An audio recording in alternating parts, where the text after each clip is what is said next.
¿no? Que es que el gobierno de facto dura.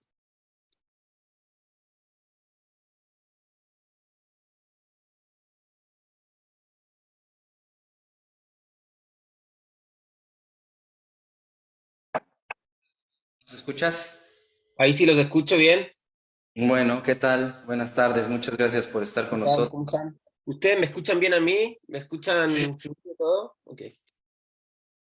Vamos a hacer tu presentación ya para dar paso a la conferencia. Te agradecemos mucho tu presencia, igual le agradecemos a todos los que siguen viéndonos, siguen siguiéndonos, valga la redundancia, a través de Facebook Live.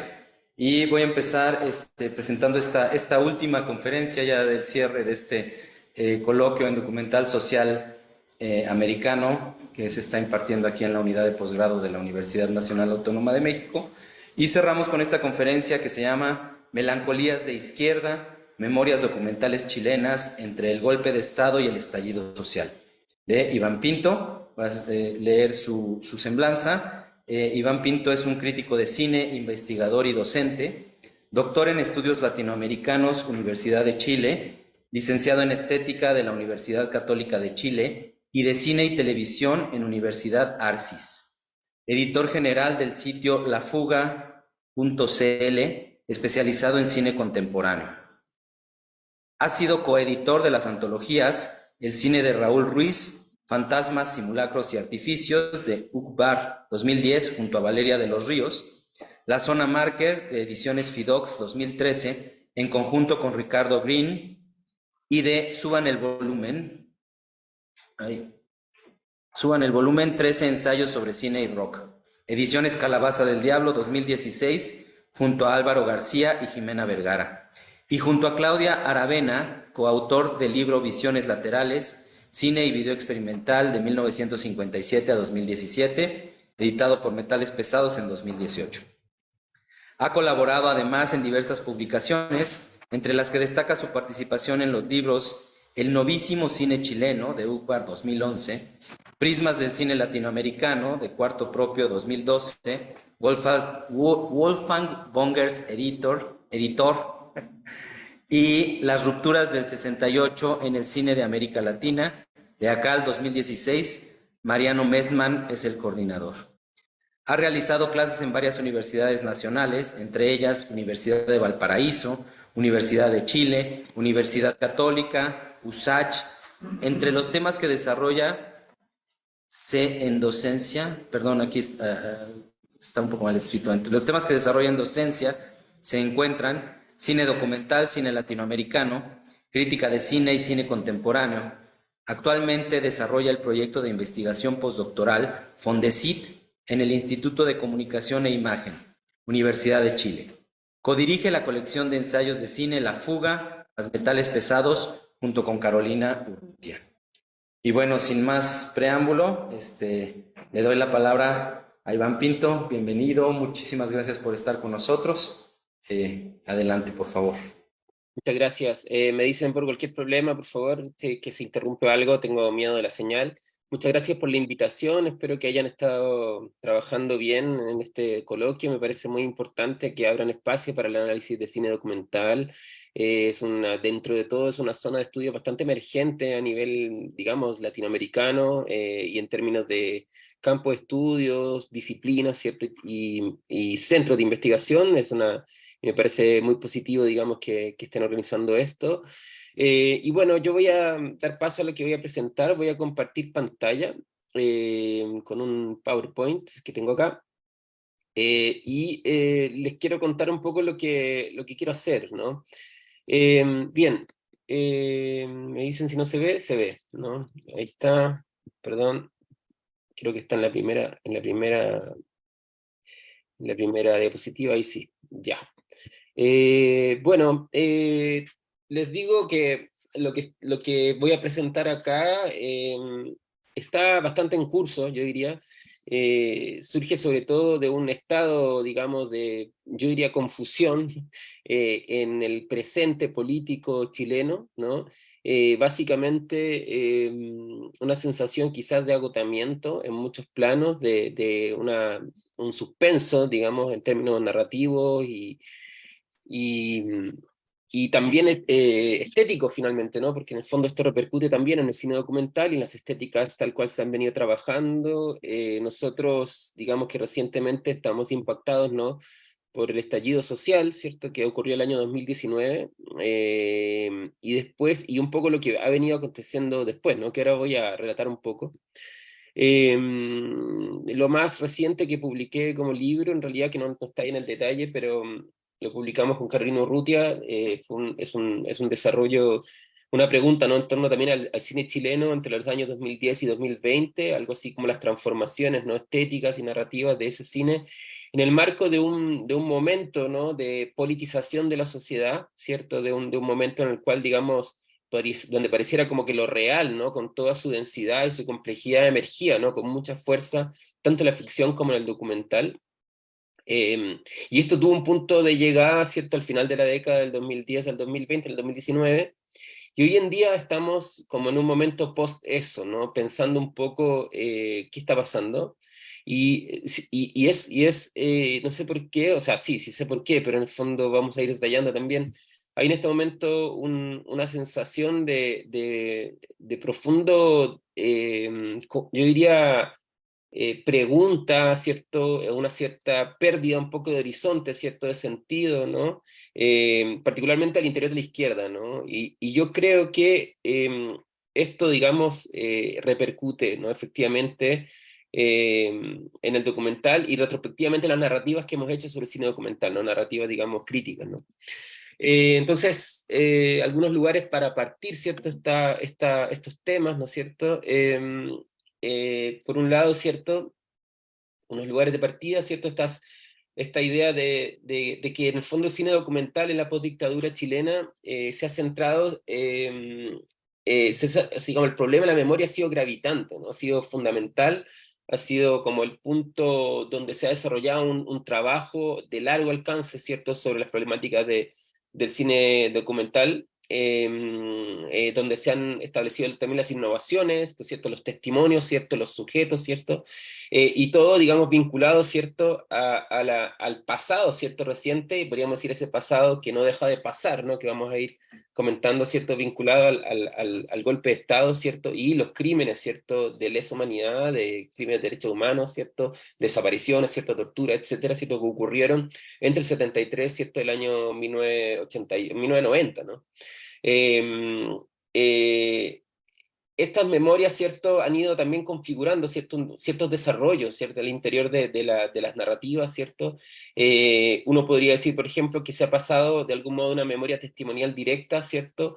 Y el cine documental está al servicio, ¿cierto?, de esa documentación testimonial a unas memorias más afectivas, ¿cierto?, donde estas memorias de segunda o tercera generación incluso empieza a configurar más bien el centro del relato, ¿cierto? Esto ha sido bastante analizado por la bibliografía, ¿no? Donde se empieza a hablar de un universo más bien de la posmemoria, ¿cierto? Donde la memoria de los hijos, ¿no?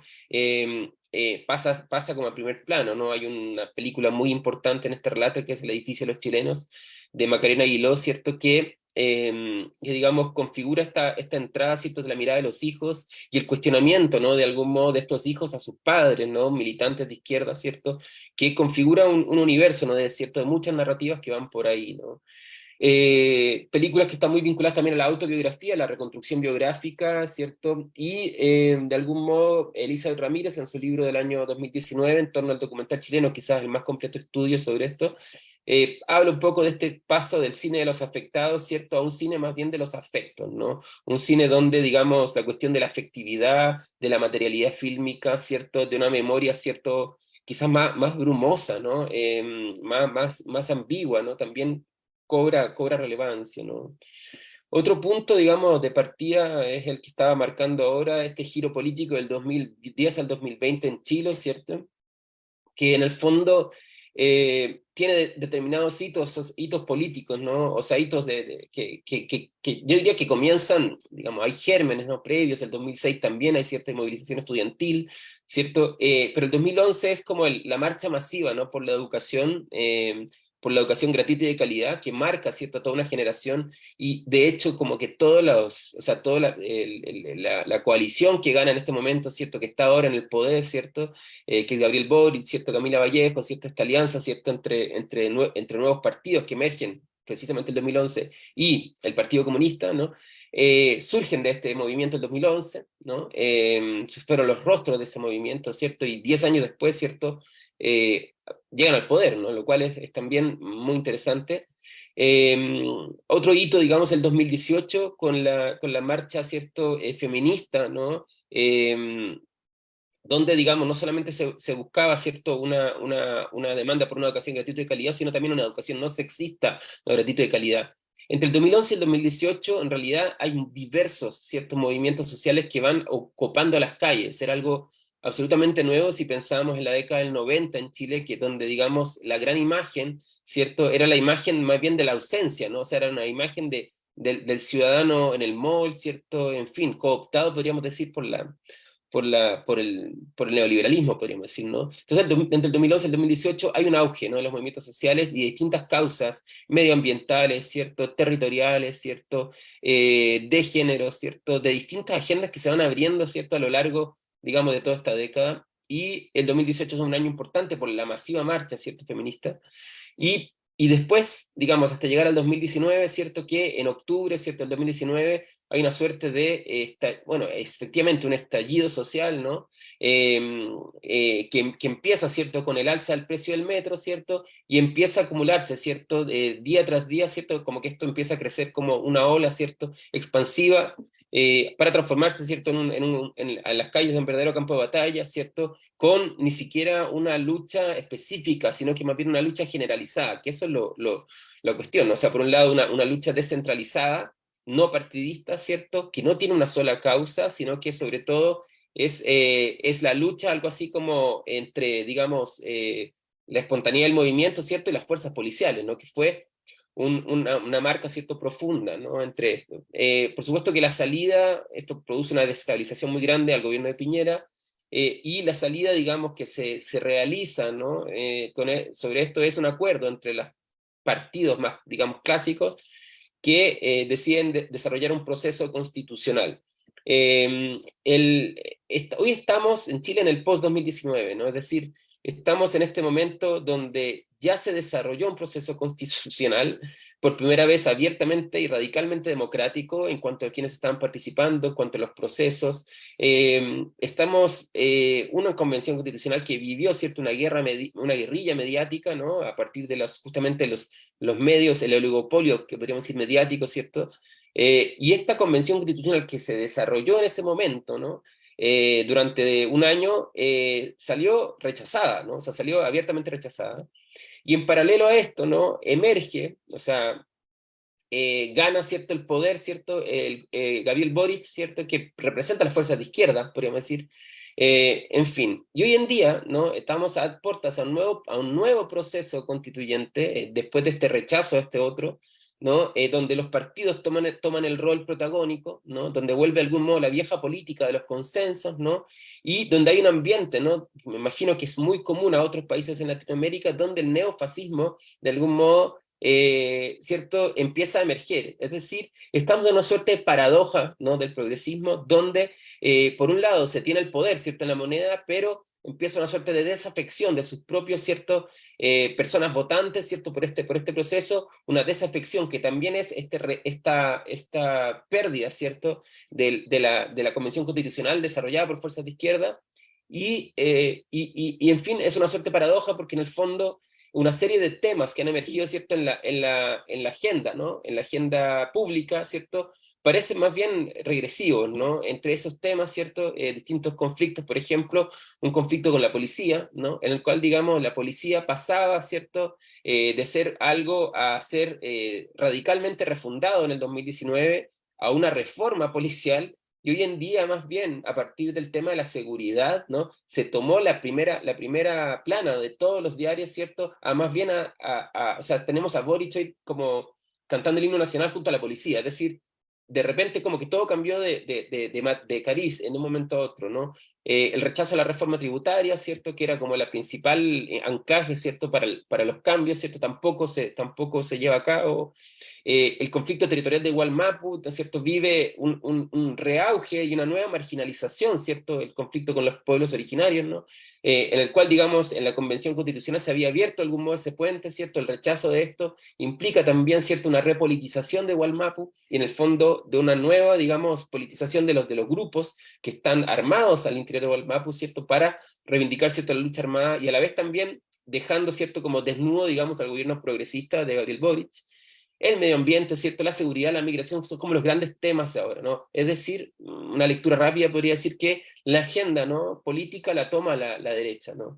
Esto tiene un efecto enorme para las narrativas de izquierda, ¿no? Efectivamente, existimos, ¿cierto?, estamos en una suerte de estado de melancolía, ¿no? Yo diría un estado de shock también a veces, ¿cierto?, que combina, ¿cierto?, un duelo histórico de larga data, ¿no?, con uno más reciente, ¿no?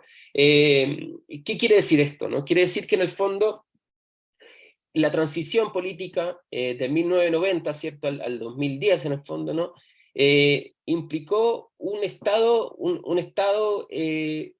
por un lado, ¿cierto?, una precaria democratización, ¿cierto?, consensual y de todas formas vertical en cuanto a esas élites políticas que gobernaron, ¿cierto?, pero a la vez también una suerte de narrativa, ¿cierto?, de duelo, ¿cierto?, de los crímenes, ¿cierto?, de la dictadura reciente. Hay una relación entre esa democracia chilena, esa democracia incompleta, y esa narrativa de memoria, y esa necesidad, ¿cierto?, de que un proceso, ¿cierto?, que tiene que ver más bien con la justicia, ¿cierto?, se cierre de alguna vez, ¿no? Y lo que ocurre, efectivamente, es que aquellos que de algún modo fueron cómplices, ¿no?, de esos crímenes de lesa humanidad, ¿cierto?, y esas instituciones que de algún modo las cometieron, no han dado un pie atrás, o sea, no ha habido no ha habido, sino que más bien han constantemente obstruido, ¿no?, la necesidad de justicia, ¿cierto?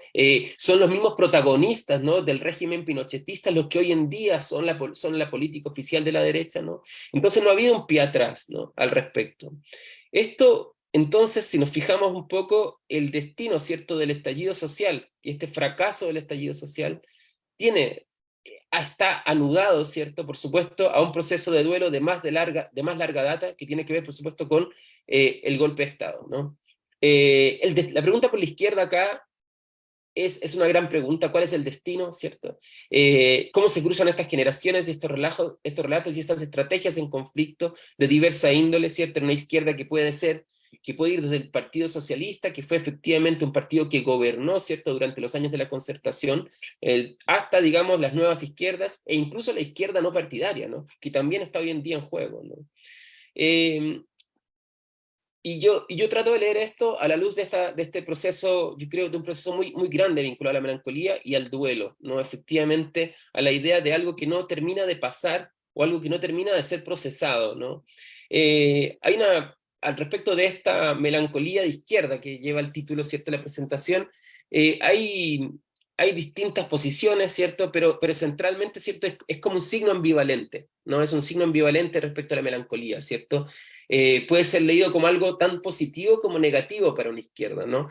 Puede ser visto como algo negativo, ¿no es cierto?, en el sentido de esta izquierda melancólica, ¿cierto? Esta izquierda que no deja de ser, ¿cierto?, estar como atajada, ¿cierto?, y atrapada, ¿cierto?, en sus grandes monumentos, ¿cierto?, y que no deja, ¿cierto?, ser el presente, ¿no? Han habido distintas disputas, quiero revisar algunas, hoy en día también, ¿cierto?, esto. O puede ser también, ¿cierto?, que la melancolía pueda tener, ¿cierto?, un rol, ¿cierto?, revolucionario al interior de la izquierda, ¿no?, que es la pregunta que se hace Enzo Traverso recientemente, ¿no? Vamos al tema de la melancolía. Esto tiene como una inauguración, digamos, cultural, podríamos decir, en el discurso, en el debate, ¿cierto?, en esta separación que hace Freud, ¿cierto?, entre duelo y melancolía, ¿cierto?, donde, digamos, el duelo es un proceso que trasciende de algún modo, ¿cierto?, el objeto perdido, ¿no?, y que en el fondo ve un anclaje, ¿cierto?, en esa salida, ¿cierto?, y la melancolía más bien es vista como una patología y una suerte de incapacidad de salir del objeto, ¿no?, una suerte de fijación, ¿no?, con ese objeto que lo fetichiza de algún modo y por ende como que estatiza de algún modo una relación, ¿no? esta discusión sobre el rol de esta melancolía de izquierda, digamos, tiene muchos antecedentes, centralmente, ¿cierto?, está acuñado, ¿cierto?, en los acercamientos de Walter Benjamin, ¿no?, en unas críticas que hace, ¿cierto?, un escritor, ¿cierto?, de izquierda, ¿no?, y ha sido retomada más contemporáneamente por Wendy Brown, Enzo Traverso, Didi Uberman, que le falta una N, y Nelly Richard, entre otros, ¿cierto?, han sido de alguna forma, algunas plumas, ¿cierto?, que han trabajado, ¿cierto?, estas ideas en torno a la melancolía de izquierda. Vamos a presentar, voy a tratar de ser conciso,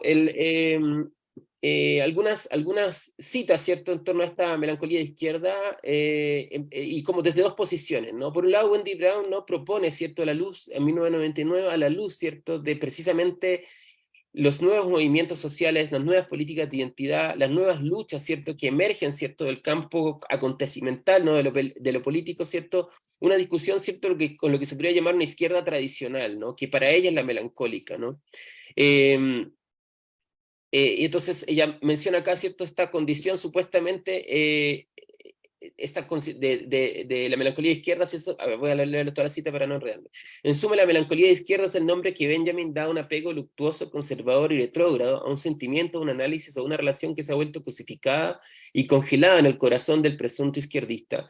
Si Freud es de ayuda aquí, entonces esta condición supuestamente emanaría de alguna inexplicable pérdida de algún destrozado ideal significado contemporáneamente por los términos izquierda, socialismo, movimiento o Marx, ¿no?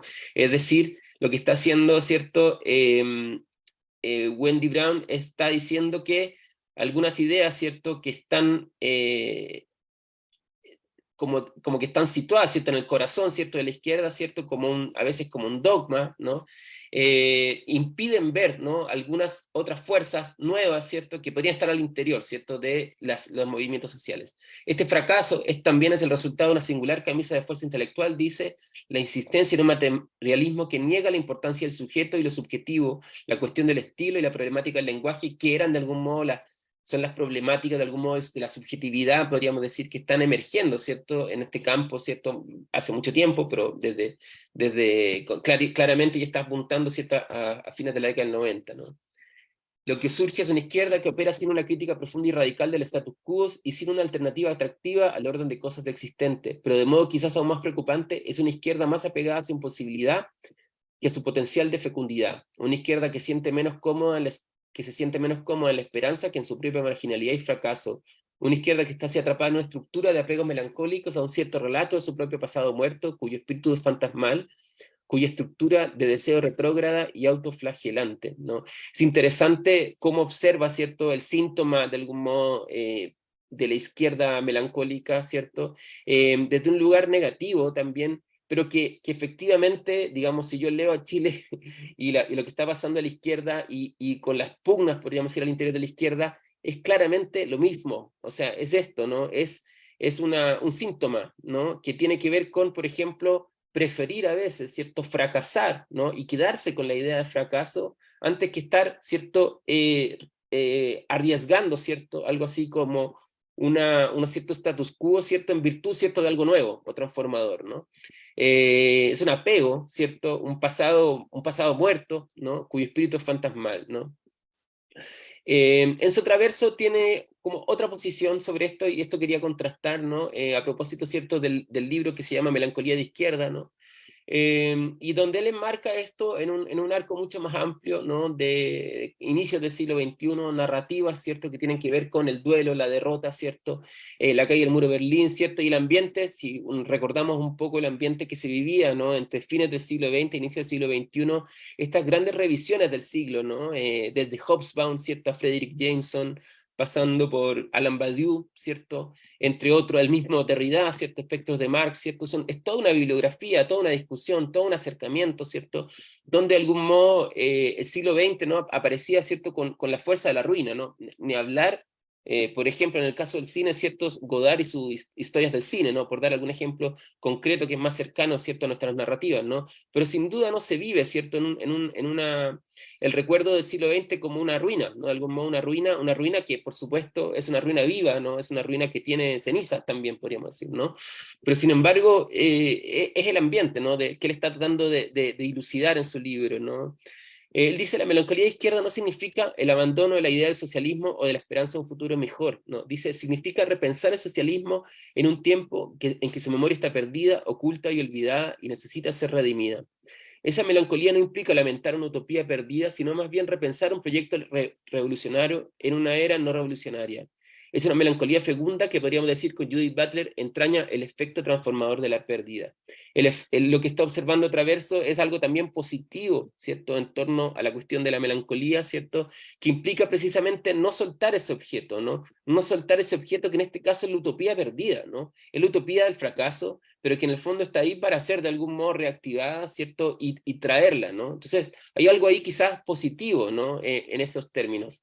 En términos freudianos, dice Enzo Traverso, podríamos definir la melancolía de izquierda como el resultado de un duelo imposible. El comunismo es a la vez una experiencia determinada y una pérdida irreemplazable en una era en que el fin de las utopías obstaculiza la separación del ideal amado y perdido, así como una transferencia libidinal hacia un nuevo objeto de amor, ¿no? Él está viendo, insisto, ¿no?, algo positivo, ¿no?, en esta melancolía de izquierda, y propone despatologizar, ¿no?, para verla como una premisa necesaria del proceso de duelo, y que en el fondo lo ve en vinculación, ¿cierto?, al proceso de duelo, ¿no?, a la necesidad de esta trascendencia de objeto, ¿no? Más bien, en vez de polarizarlo, más bien lo ve como una etapa dentro del duelo, ¿no? Este año, bueno, como sabemos, ¿cierto?, como se sabe, ¿cierto?, se cumplen 50 años del golpe. Voy a tomar un poco de agua. Perdón. Este año, ¿cierto?, como se sabe, se cumplen 50 años del golpe de Estado cívico-militar, ¿cierto? Y a la vez, ¿no?, se cumple un nuevo aniversario en octubre, ¿cierto?, del estallido social, ¿no? Lo que tienen en común ambos dos momentos, podríamos decir, yo insisto en una macro narrativa, ¿no?, respecto a las pugnas por el poder, ¿no?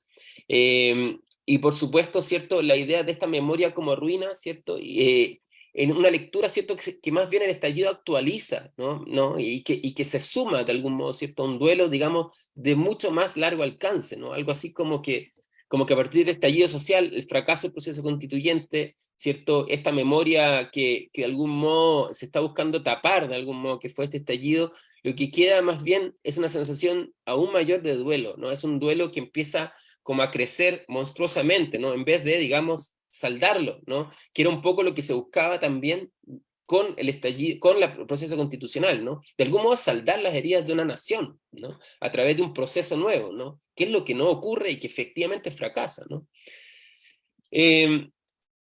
La lectura, ¿cierto?, de la memoria y la política del Chile postdictadura, ¿cierto?, vincula pasado y presente, ¿cierto?, a partir de una dialéctica, ¿cierto?, que es, digamos, casi propia, ¿cierto?, de la modernidad, ¿cierto?, una tensión, ¿cierto?, que es la memoria y la utopía, ¿no? Las dos cosas están profundamente vinculadas y son dialécticas, ¿no?, en cuanto a la necesidad, ¿cierto?, de posibilitar y construir algo nuevo, ¿no?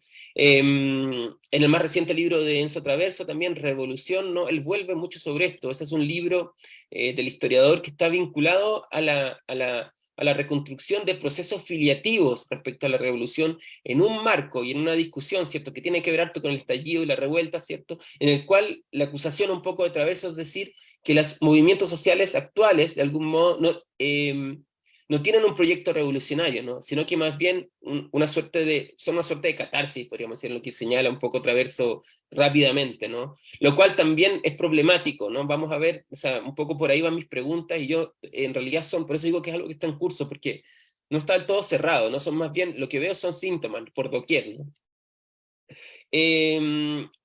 Otro concepto que aquí me interesa también es esta relación entre lo que podríamos llamar, por un lado, una melancolía, ¿cierto?, que podríamos decir una melancolía que digamos más bien está retenido en su objeto, y una melancolía como abierta a un proceso de duelo, ¿cierto?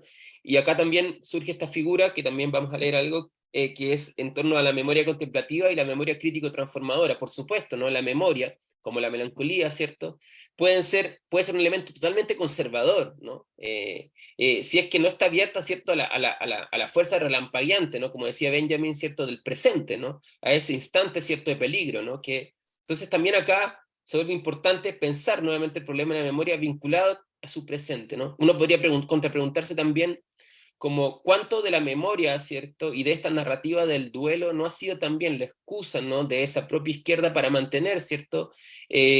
Mantenerse amarrada a su propio duelo, ¿no? A su propia melancolía y no a la interrupción de un presente. Es la pregunta, o sea, yo creo que es la pregunta que quiero hacer, porque yo creo que el cine chileno documental de los últimos años, de los últimos 20 años, está en esta dialéctica. Sobre esta idea de memoria contemplativa y memoria crítico transformadora, ¿no? Ella en una discusión sobre la película No, de Pablo Larraín, que es una crítica que se hizo muy larga, ¿cierto? En los últimos 10 años también, se discutió mucho sobre esta peli, dice, ¿no? Lo que retorna, es decir, lo modificable del pasado, no es solo lo que sucedió, sino también lo que no tuvo lugar, ¿no? Las promesas incumplidas, los sueños destruidos y los proyectos naufragados. Definimos la posmemoria como el campo de análisis simbólico-cultural de las cadenas vinculantes entre pasado, presente y futuro que le dan una amplitud intersubjetiva y transgeneracional a la interpretación de lo acontecido. Al disimular la emergencia del presente bajo una imagen de continuidad de reproducción del pasado, la película No, que es la discusión que tiene ella, traza la escena de la posmemoria contemplativa, abismada en una imagen de sí misma que no logra reaccionar bajo la provocación de los desplazamientos de contexto, ¿no? O sea, define una memoria contemplativa como una imagen de sí misma que no reacciona a los desplazamientos de conciencia. Y opone a esto una memoria crítica transformadora, ¿no? ¿Qué sería, no? En la capacidad de la conciencia crítica, motivada por los sobresaltos del presente, de extraer del pasado no sedimentado nuevas fuerzas de agitación del sentido, unas fuerzas que relancen los proyectos del futuro que habían quedado sofocados bajo las apariencias de lo inerte. Para que esto ocurra, la narración de la memoria debe quedar entreabierta a que sus vacíos de significación sean llenados por el deseo de corregir virtualmente lo insatisfactorio del pasado conocido. Yo insisto en esto, ¿no? Hay una diferencia enorme entre la memoria irruptiva, ¿no?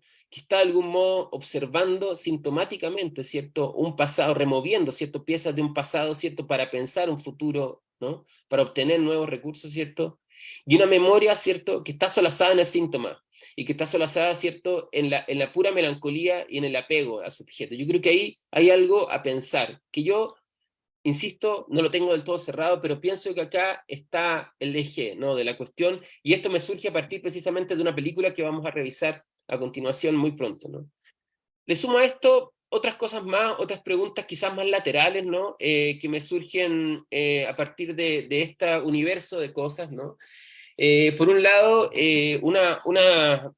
esta memoria, este Sergio Rojas, un filósofo chileno que tiene bastante, o sea, es muy importante, Sergio, ha trabajado, digamos, bastante temas de memoria y política y sociedad, y él acaba de sacar un libro que se llama ¿Qué hacer con esta memoria de octubre?, ¿no? Están saliendo libros también, muchísimos análisis, ¿cierto?, sobre el fracaso, ¿cierto? El último libro de Farideh Serán se llama precisamente, dice algo sobre las derrotas y los vencidos, ¿no? En fin, estamos como en ese análisis, ¿no? Es como el ambiente de época en Chile. Y Sergio se pregunta qué hacer con la memoria de octubre, ¿no? Y él, por sobre, ¿cierto?, una idea como esperanzada, ¿cierto?, de este estallido social, una mirada, podríamos decir, rápidamente, ¿cierto?, simple, épica, revolucionaria, ¿cierto?, positiva, afirmativa, ¿cierto?, esperanzada, ¿no? Todas esas cosas que podríamos poner al lado de una imagen quizá un poco ingenua de lo que fue el estallido. Voy a tomar un poquito de agua. Él dice no, todo lo contrario, ¿no? Como que nos confronta como una escena de desastre, ¿no? El origen del 18 no fue la esperanzada convicción de que algo distinto es posible, ¿no? Sino la desesperada experiencia de un modo de vida que se ha tornado imposible. Esto implica la percepción de que no hay alternativa, en el sentido de que no existiría un tránsito político desde el estado actual de cosas hacia algo radicalmente distinto. Por definición, la política y la institucionalidad no son la vía de lo imposible, y especialmente en el presente la política opera como la contención de lo imposible. Mientras tanto, no podemos dejar de preguntarnos qué hacer con la memoria de la revuelta, la memoria de un lleno que ha vivido nuestro tiempo entre un antes y un después, ¿no? Por sobre, digamos, la idea de una cosa que pareciera haber acercado, ¿cierto?, una idea de transformación, ¿no? Pareciera ser lo contrario, ¿no? Había algo radicalmente desesperanzado, ¿no?, en ese estallido social y esta memoria de octubre. Y también sobre las narrativas, ¿cierto?, de este estallido que todavía se están construyendo, se están haciendo un montón de películas, ¿cierto? Cómo pensar, ¿no?, esa narrativa, ¿cierto? Y cómo quizás plantearla de tal manera que mueva, ¿cierto?, zonas incómodas, incluso al interior de los propios fervientes creyentes del estallido, o sea, en los cuales yo me conté también, ¿no? Pero creo que es necesario pensar de vuelta todo esto. Por otro, me llama mucho la atención, no sé si ustedes han seguido esta discusión, una discusión entre George D. Uberman y Enzo Traverso, ¿no? Que acaba de ser traducida, se ocurrió todo el año 2022, ¿cierto? En un medio público, en un medio, una revista no académica, ¿no? Donde se confrontan, ¿no?, dos conceptos, ¿no?, de la relación entre imágenes y análisis cultural, ¿no? Por un lado, un historiador, ¿cierto?, que es Enzo Traverso, que de algún modo usa la imagen como documento, ¿no? Y Didi Uberman, que precisamente, ¿cierto?, está discutiendo la noción de documento al interior de su acercamiento, ¿cierto?, para reivindicar la noción de imagen, ¿no?, de una imagen introspectiva, ni documento, ni monumento, en fin. Y a partir de acá también las distintas posiciones, ¿no?, que se anclan, por ejemplo, o sea, digamos, hermanemos, digamos, de algún modo estos dos autores, ¿no? Didi Uberman hace una curatoría, ¿cierto?, que se llama Sublevaciones, ¿no? Que lo desarrolla durante varios años, que son de algún modo una suerte de un atlas, ¿cierto?, una reconstrucción iconográfica, ¿cierto?, de los gestos de la sublevación, ¿no? Y Enzo Traverso saca su libro sobre revolución, ¿no? Es decir, sobre una historia, ¿cierto?, cultural de la revolución. Sin embargo, en este encuentro y en este punto hay un desencuentro, ¿no? Hay un desencuentro fundamental entre ambos dos autores, ¿no? Particularmente en la crítica que hace Enzo Traverso, ¿cierto?, por un lado, a George D. Uberman, respecto al uso de las imágenes, ¿cierto?, y al uso, ¿cierto?, lo que él llama estetizado, ¿no?, de las imágenes, ¿no?, donde se pierde de algún modo la fuente, ¿no? Y por otro, ¿cierto?, una crítica a la noción de revuelta, ¿no?, que eso también es importante, porque para Traverso el problema actual, ¿cierto?, de las revueltas, ¿no?, es precisamente el no tener programa, ¿no?, el no tener un programa revolucionario, ¿no?, sino que más bien ser algo así como estallidos, ¿cierto?, catárticos, ¿no?, insisto. Y la posición de Uberman está a la contraria, ¿no? Por un lado, ¿cierto?, la reivindicación, ¿no es cierto?, de este uso, de este análisis de los gestos, ¿no?, al interior de la imagen, y por otro, ¿cierto?, una defensa, ¿cierto?, de la dimensión anárquica, ¿no?, y caótica, de algún modo, y espontánea, ¿no?, de la revuelta, ¿no? Entonces, en este debate, ¿cierto?, la discusión sobre la estetización, ¿no? Entonces, dice Didi Uberman, según usted, ¿cierto?, le dice, hay extravío cuando hay ambigüedad. El extravío político caracterizaría las nociones ambiguas que traen consigo las imágenes cuando no se las identifica con claridad. Los gestos cuando no se orientan hacia un proyecto preciso, revolucionario, debemos entender primero. Y finalmente los levantamientos mismos, cuya confusión semántica, dice usted, no hace más que reflejar una desorientación política más general. Esta es la crítica de Traverso, ¿cierto?, a los movimientos sociales, ¿no?, a los actuales movimientos sociales, ¿no? El extravío con el que caracteriza mi enfoque debe entenderse en dos sentidos: el del error, una falta, una ilusión, un conocimiento erróneo, y el de la errancia o desorientación, una incapacidad para saber dónde situarnos y por ende para tomar partido. Error y errancia que tienen un origen común que usted llama, y es un cliché, oigo se reproche desde siempre, digamos, estetización, ¿no? La discusión quizás sobre el documento y estetización, ¿cierto?, sobre melancolía, ¿cierto?, como objeto de duelo, ¿cierto?, como objeto apegado, ¿cierto?, y desapego, ¿cierto? La relación entre memoria crítica, ¿cierto?, y memoria contemplativa, de algún modo, se unen, ¿no?, en este universo, ¿cierto?, que tiene que ver con las imágenes documentales, ¿no?, tensionadas siempre por elementos, ¿cierto?, que les son propios, ¿no?, de su propia paradoja o contradicción, ¿no? Podríamos decir, ¿cierto?, esta relación entre el registro y la poética, entre la verdad y la ficción, ¿cierto?, entre la forma y el contenido, entre la imagen y el discurso, ¿cierto?, o entre la agencia, podríamos decir, ¿cierto?, del registro, la agencia de la cámara, o la agencia de la puesta en escena, o la agencia de la imagen, ¿cierto?, y la supuesta neutralidad, ¿cierto?, observacional, etcétera, que de algún modo forman parte de los mitos fundacionales, ¿no?, del documental, particularmente el documental social, ¿no?, que hay mucho para discutir ahí sobre la cuestión epistémica, ¿no?, respecto a la imagen documental, ¿no? Bueno, para hacer una bajada, digamos, ahora a películas, ¿cierto? Voy a partir con la película de Patricio Guzmán, que es sobre el estallido social, Mi País Imaginario, ¿no? Que es la película que a mí me dispara, ¿no?, para hacerme estas preguntas. Y de ahí en adelante, lo que quiero hacer es un recorrido, ¿no?, de algunas películas que he clasificado en estos distintos estrategias, ¿no? Estos distintos acercamientos. Por un lado, ¿cierto? Del 2000 al 2010, ¿cierto? Documentales testimoniales, ¿no? Que son fundacionales en Chile, que tienen que ver harto con el duelo, ¿no? De algún modo, de una izquierda, ¿no? Que es, en este caso, es el duelo, ¿cierto? Del fracaso del proyecto allendista del 73, ¿no? Estos dos, y por un lado, el proceso allendista, y por otro, ¿no? De los movimientos revolucionarios, ¿no? La memoria obstinada de Patricio Guzmán, que es una película que establece, ¿cierto? Un género discursivo al interior del cine documental chileno, ¿no? Actualizando, ¿cierto? Las problemáticas de memoria para toda una generación. Y la segunda es Calle Santa Fe, documental de Carmen Castillo, fundamental, ¿cierto? Carmen Castillo, vamos a ver, ¿cierto? Es alguien protagónico al interior también de los movimientos, ¿cierto? De izquierda revolucionaria. Del 2010 al 2020, ¿cierto? El surgimiento, ¿cierto? De documentales de postmemoria, ¿no? Voy a dar dos ejemplos, ¿cierto? Venían a buscarme y el eco de las canciones, ¿cierto? Discusiones sobre desafíos de la representación documental, ¿cierto? Respecto a la memoria, el astuto mono Pinochet, de Prutus Novikov. Del 2010 al 2020 también la emergencia, ¿no? De nuevos discursos, ¿cierto? Sobre documentales políticos en torno a movimientos sociales. Y finalmente, ¿cierto? Documentales en y post estallido social, ¿cierto? Que en el fondo los distingo también, ¿no? Entre documentales que se produjeron en el estallido y documentales post estallido, ¿no? Voy entonces a pasar a revisar algunos de estos materiales.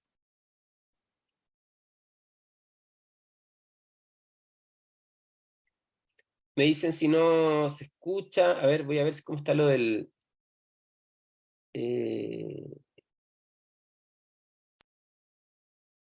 vamos a ver si no se escucha, se escucha. Bueno, esperemos que se comparte, que se muestra bien. Vamos a ver ahora un fragmento de Mi País Imaginario, que de algún modo es la película disparadora, y es la que me hace vincular estas dos cosas, ¿cierto? De Patricio Guzmán.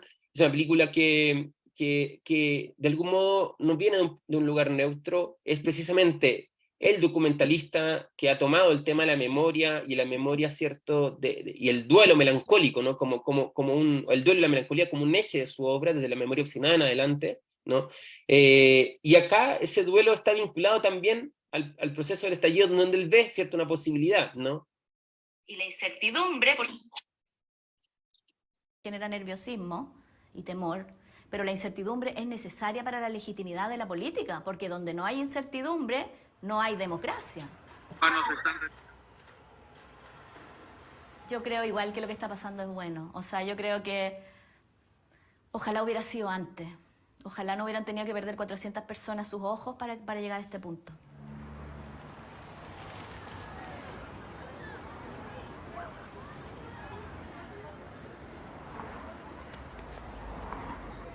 Casi en cada película que hago aparece el Estadio Nacional como si yo fuera un jugador de fútbol.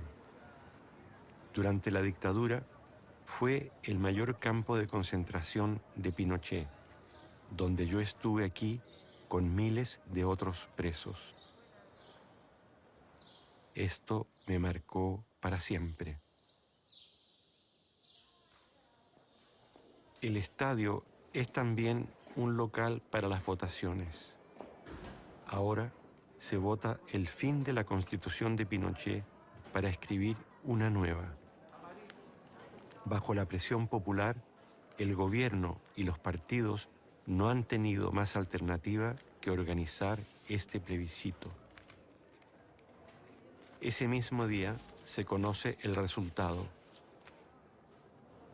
El 80% quiere una asamblea constituyente para redactar la nueva ley. Es la victoria del estallido social.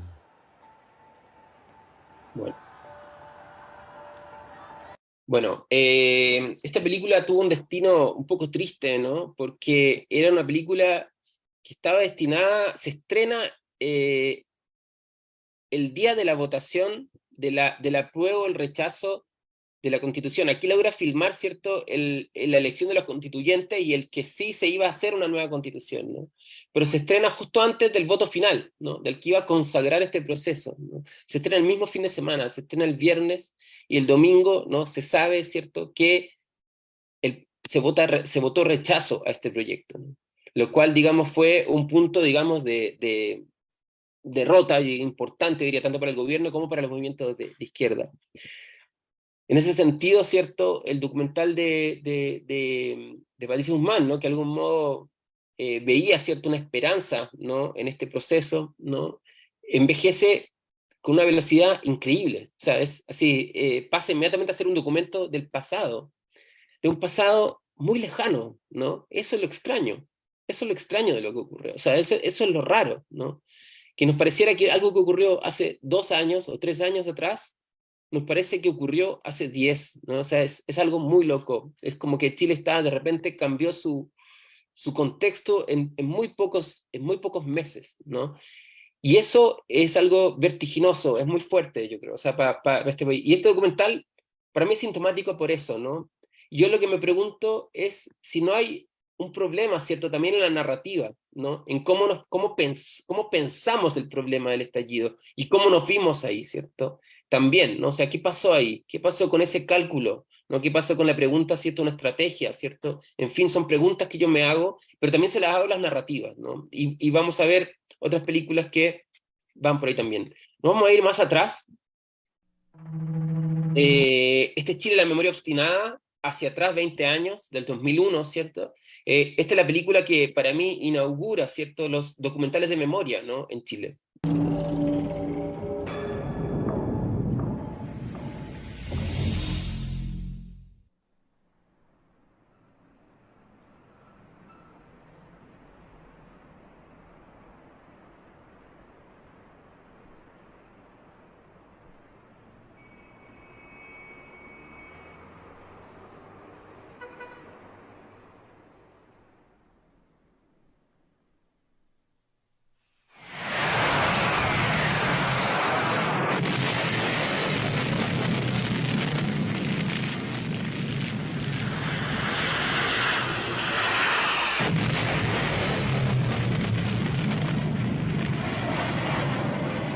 El día 11 de septiembre de 1973 yo me iba a casar.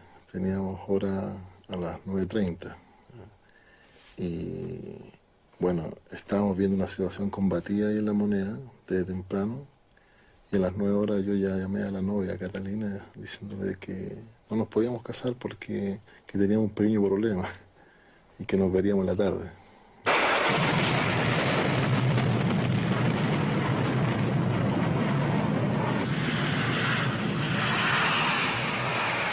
Me casé el 26 de septiembre. Ya estuve preso hasta el 24 en Estado Nacional. Llegué a la casa de ella el 24 de la noche y mi ex suegra, la mamá de una hermosa mujer, arregló las cosas rápidamente y el 26 nos estábamos casando.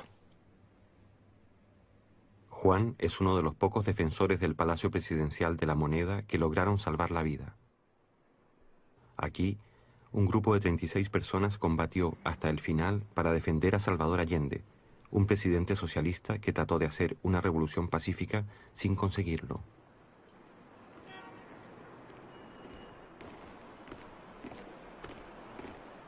En 1973, el país estaba sumido en el caos. Los militares dieron el golpe y Allende murió después del bombardeo. El mundo se conmovió. Allende era el único jefe de Estado marxista que había llegado al poder mediante una votación democrática. Simbolizaba una manera distinta de hacer política. Bueno, en la memoria obstinada, reviso, o sea, comento rápidamente por quienes no la han visto, ¿cierto? Es la propia revisión, ¿no? Esa es la revisión de Guzmán, Patricia Guzmán, de su propio documental, ¿cierto? La batalla de Chile, a la luz, ¿no?, del nuevo momento, ¿no?, democrático, ¿no? Él va a entrevistar a los protagonistas, incluso que él entrevistó esa vez, y también a nuevas generaciones, ¿no?, de personas, ¿cierto?, para tratar de reconstruir con ellos, ¿cierto?, esta memoria, ¿no?, este pasado que no deja de pasar, ¿no? Y tratar desde ahí, ¿cierto?, observar, ¿cierto?, el Chile actual, ¿no? Ha sido el tema recurrente, ¿no? Bueno, Patrick Guzmán después de eso hace, ¿cierto?, bastante ya después, la película sobre Salvador Allende, ¿no?, donde también es su Allende, de algún modo, ¿no? También recientemente, antes del documental sobre el estallido, había hecho una suerte de trilogía, ¿no? La Cordillera de los Sueños, El Botón de Nácar, ¿no? Donde también nuevamente, ¿cierto? Esta figura, ¿cierto? Melancólica, ¿no? De un Chile, ¿cierto? Y de un proyecto, ¿cierto? Fracasado, frustrado, ¿cierto? Que quedó en el 73, y el presente, ¿no? Con estos personajes que son muchas veces testimoniantes sobrevivientes, ¿no? De algún modo, o que pertenecen a una memoria utópica, ¿no? De algún modo que son como luciérnagas, pequeñas luces, ¿no? En el presente de Chile actual, ¿no? En el caso de Calle Santa Fe, una película Silencio en la intimidad en que estamos. de Carmen Castillo, ¿cierto? Fundamental también, ¿no? Es una película sumamente dolorosa, ¿no? En muchos planos, una película que marca también, ¿cierto? Bastante, ¿cierto? El documental chileno de la década del 2000, también, ¿cierto? Un cine de los afectados, podríamos decir, siguiendo a Elizabeth Ramírez, ¿no? Donde, digamos, ella va a interrogarse sobre el fracaso, sobre la derrota revolucionaria, y a la luz, digamos, de su propia historia, ¿no? Ella es la persona, era la pareja de Miguel Enríquez, ¿no? La cabeza, ¿cierto?, del movimiento izquierda revolucionaria, ¿no? Que había hecho el llamado, ¿cierto?, a resistir, ¿no? A la dictadura, ¿no? Y por supuesto los militares van digamos, acribillan centralmente, ¿cierto?, a los que estaban, ¿cierto?, en esa casa, y Carmen Castillo la sobreviviente, ¿no?, de esto. A pesar de ello, ella escribe esta historia, se dedica al documental, todavía, hoy en día está filmando, ¿no? Y lo que hace es recuperar esta historia, volver a Chile, pero también a partir de este pasado, ¿cierto?, interrogar a su presente, y el presente de los movimientos sociales, ¿no?, el presente de la política, de algún modo, ¿no? Quizás fue la época más hermosa de la resistencia también, porque luego la resistencia empieza a hacerse cada vez más real y más dura, más solitaria. Tú eres de las pocas personas que viene a la casa de Santa Fe. Pocas veces hemos hablado de esto. El 5 de octubre, cuando muere Miguel, el 4 de octubre, ¿qué pasó? Tú debías estar... Venías a dormir a la casa. Bueno, el 4 de octubre, el día anterior, es un poco lo que era Miguel, pues. El 4 de octubre Miguel, y yo creo que era un poco lo que éramos todos también en esa época. O sea, Miguel, en vez de estar preocupado de su seguridad, o en vez de tener conciencia real de la relevancia que tenía el que él estuviera, llegó ese día, yo creo que tarde, yo creo que ya estaba oscuro. Llegó a la casa donde nosotros vivíamos porque se obtuvieron de alguna manera una información sobre compañeros que estaban torturando, que podían haber revelado alguna información sobre la casa donde nosotros estábamos. Y era una casa importante porque teníamos recursos, pero ¿Qué tenían? ¿Armas? Teníamos, sí, un parque de armas, y teníamos todos los recursos de seguridad de los aparatos de documentación, que para nosotros eran fundamentales. La documentación significaba la posibilidad de la sobrevida, porque hacíamos todos los procesos de falsificación de documentación. Y ahí teníamos un aparato de reserva por si acaso caían los otros que teníamos. O sea que... Bueno, en estas dos películas se observa, ¿no?, efectivamente, el duelo y la melancolía, ¿no? Se trata de películas, efectivamente, ¿no?, del duelo, ¿no?, por un lado, ¿no?, del duelo político, del duelo de la derrota, ¿no? Pero también, ¿cierto?, una cierta mirada, ¿cierto?, a ese pasado, ¿cierto?, utópico, político, revolucionario, ¿no?, en este caso, ¿cierto? Están estas dos cosas, ¿no? Están estas dos cosas dando vuelta en las dos, ¿no? La posibilidad o no de una izquierda, ¿no?, en el presente, ¿no? Quiero desacomodar un poco, no sé cuánto rato tengo más, pero voy a seguir, ¿no? ¿Cuánto tiempo me queda, más o menos? ¿Sabes? Bueno, puedes seguirte, no pasa nada. Estamos Ok. ya sobre la hora, pero no hay Ok, problema. No nos van a bueno, correr. ok. Bueno, voy a mostrar entonces, venían a buscarme, es un fiel representante, ¿no? De estas películas, este es el tráiler, pues el fiel representante de estos documentales que emergen entre el 2010 y el 2020, en realidad vienen de antes, pero en el fondo este relato, ¿cierto? Más bien contado desde los hijos, ¿no? Donde también, ¿cierto? Esta pregunta por la filiación, en este caso el duelo es también el duelo de los padres, ¿no? Y en esta película es trágica, ¿no? Porque